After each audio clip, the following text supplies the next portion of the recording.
mà rình cùng viên lên nghe mà rình cùng viên đây thơ ấy nó ơi thuốc à ơi thuốc phải tham mạnh ơi đấy mới rọp mới bị bay mà môi tí ở đây là này nữa tham mạnh xa thuốc à xa thuốc ơi mà ôn mấy giờ tao đau đó giờ tao đau cái lạnh gì nè té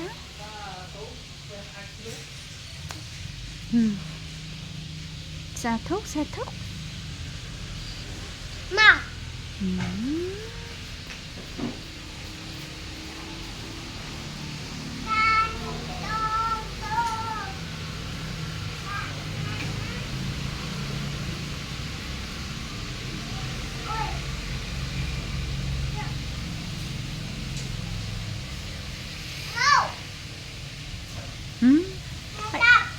đợi Trinh đợi giờ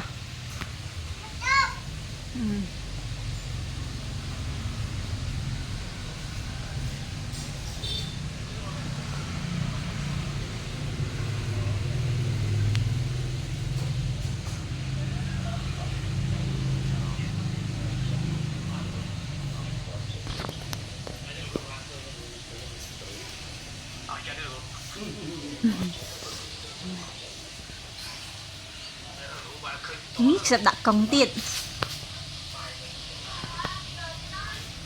bán nó chụp lấy thuốc nụ na máu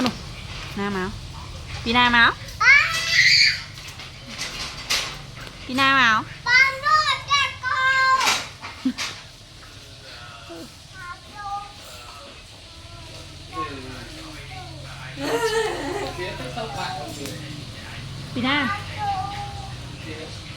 đó